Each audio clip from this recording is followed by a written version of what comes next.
Alors, c'était pas prévu, mais vu que les orages arrivent, la tempête arrive, et que j'ai lu ce matin un extrait du livre d'Annick de Souzenel, Jonas, le prophète qui intègre son ombre. Alors, je vais vous lire l'extrait lorsqu'il y a la tempête sur le bateau. Jonas est un prophète à qui Dieu a demandé d'aller dire à la ville de Ninive de se repentir, sinon il la détruirait dans 40 jours. Et Jonas, lui, il veut pas. Donc il se barre, il se sauve, il se cache dans la cale d'un bateau. Et là, il y a une tempête qui arrive. Je vous lis. La tempête est si forte que les marins sont dans la crainte. Les marins, Malérim, sont les saleurs, Mélar, c'est le sel. Ils sont les acteurs de la secrète alchimie qui va s'opérer dans la personne de Jonas. Nous sommes tous des Jonas. À ce niveau de lecture, ces saleurs, ce sont des anges. Le sel est du feu, nous l'avons vu, il est dans les eaux d'en bas, différencié des eaux d'en haut au deuxième jour de la Genèse, mais immédiatement relié à elle. La présence discrète des eaux d'en haut, restées actives en leur autre côté et leur donnant vie, en ces eaux d'en bas, le sel a un rôle déterminant pour séparer en l'homme et dans chaque cellule de son corps la partie lumière qui entre en résonance avec les eaux d'en bas.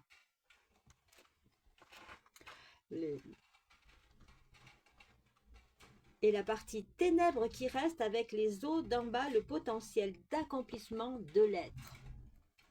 Mais lorsque survient la tourmente d'une mutation, où une partie des eaux d'en bas, l'inaccompli de l'homme, est convoquée pour faire du sec et donc entrer en accord avec les eaux d'en haut, le sel change de rôle. Alors vraiment, c'est la mutation où nous devons sortir de nos émotions qui sont de l'eau pour arriver dans le sec, le feu qui est pur, la pureté. Dans la tradition Dzogchen, dans la tradition Yangdrungbön, le sel, le feu, c'est la pureté, c'est l'élément pureté. Nous sommes purs, nous avons ce feu en nous.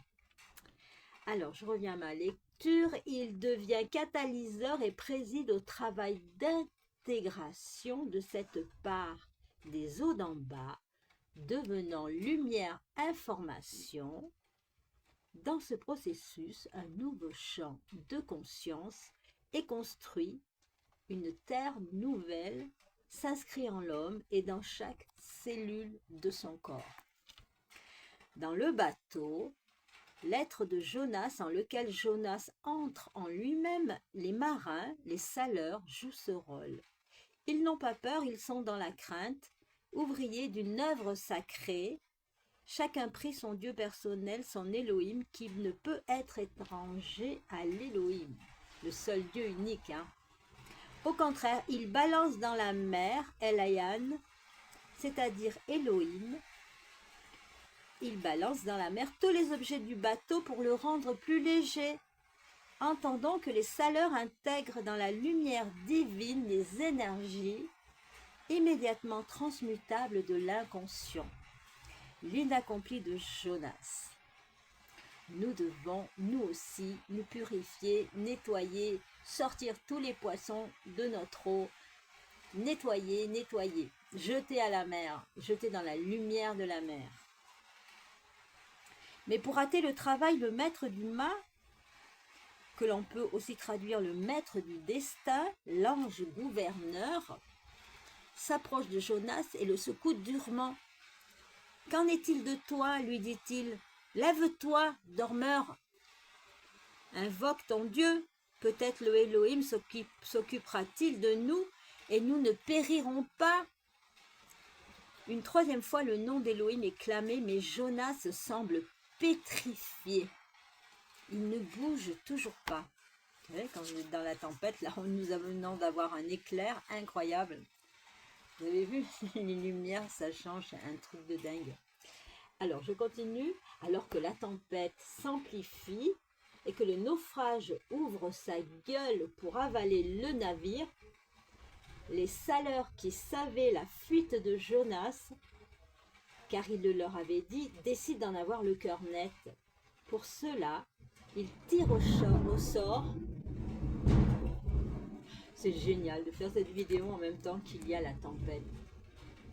Les saleurs qui savaient la fuite de Jonas, car il le leur avait dit avant d'entrer dans le bateau, ils tirent au sort et prient le ciel de désigner celui qui peut répondre de ce drame. Et le sort tombe sur Jonas.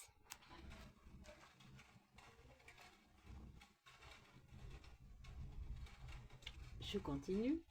Tiré au sort ne ressortit plus guère à nos très sérieuses traditions devenues étrangères à toute autre logique que la sienne, propre rabattue à l'horizontalité de l'exil. Alors là, c'est un passage après un peu difficile pour ceux qui ne sont pas habitués au texte d'Annick de Souvenel. Donc je vais continuer. Donc, alors ce que je voulais vous dire, c'est que lorsque nous n'obéissons pas à Dieu, nous subissons les tempêtes. Et à un moment, les anges vont venir nous dire « Eh oh, eh oh, oh, oh, c'est toi qui es responsable là de tout ça. » C'est ce qui nous arrive maintenant. Donc, c'est la pleine tempête et donc Jonas, alors attendez, c'est l'extrait où ils vont le jeter à la mer, parce que c'est pas possible. Alors, donc le sort tombe sur Jonas, les saleurs s'aperçoivent que c'est lui le responsable de la tempête, et ils n'hésitent plus à venir secouer l'endormi, à le réveiller durement en exigeant de lui sa véritable identité. L'objet de la mission qu'il poursuit est la révélation de ce qui leur attire à tout ce malheur. Ara, que l'on peut aussi traduire par cette inconscience. L'inconscience nous amène dans le malheur. Il leur répond. Il répond à eux, Elihem, mot construit des mêmes lettres que le nom d'Élohim, de Dieu.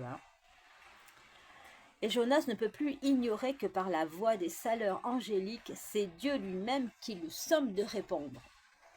Je suis hébreu et le Seigneur Adonai, mon Dieu des cieux, qui a fait la mer et le sec, et moi je le crains, dit-il. Les hommes sont alors saisis d'une terrible frayeur. Pourquoi as-tu fait cela? Et que te ferons-nous pour que la mer se calme? Lui demande-t-il. Et il dit à eux, Elihem, à nouveau le nom d'Élohim, prononcé pour la 5e fois, est présent, comme précédemment avec discrétion, mais bien présent. Et c'est Jonas qui, pour la 6e fois maintenant, le célèbre en disant aux saleurs, « Soulevez-moi et jetez-moi à la mer ». La demande est terrifiante pour ces hommes qui, à leur tour, redoutent d'accomplir un tel forfait et de grossir le désastre commencé. Car ce forfait ne déchaînerait-il pas encore la colère céleste? Il prie le Seigneur Adonai tout en redoublant d'efforts pour tenter d'atteindre la terre en ramant, mais vains sont leurs efforts. Je me dépêche parce qu'il faut que je ferme la fenêtre. Mais vains sont leurs efforts et la tempête ne se fait que de plus en plus rageuse. Alors il soulève Jonas et le jette à la mer. Elayam dans l'Élohim, et la mer se redresse de sa fureur. Si Jonas n'a pas su percevoir la confirmation par Elohim de l'ordre divin reçu d'Adonai, il est maintenant saisi tout entier par Dieu, jeté en lui. Nommé pour la 7e fois, nombre du Shabbat, Dieu emmène Jonas dans le secret de son retrait, dans le silence de ses grandes eaux, et le reconduit au principe de son être. Alors les hommes craignent d'une grande crainte le Seigneur. Voilà, dans la tempête, quand la tempête est là, c'est que nous n'avons pas répondu à la demande du Seigneur de Dieu. Soyez bénis et n'ayez aucune crainte de la tempête. C'est Dieu qui vous envoie ses messagers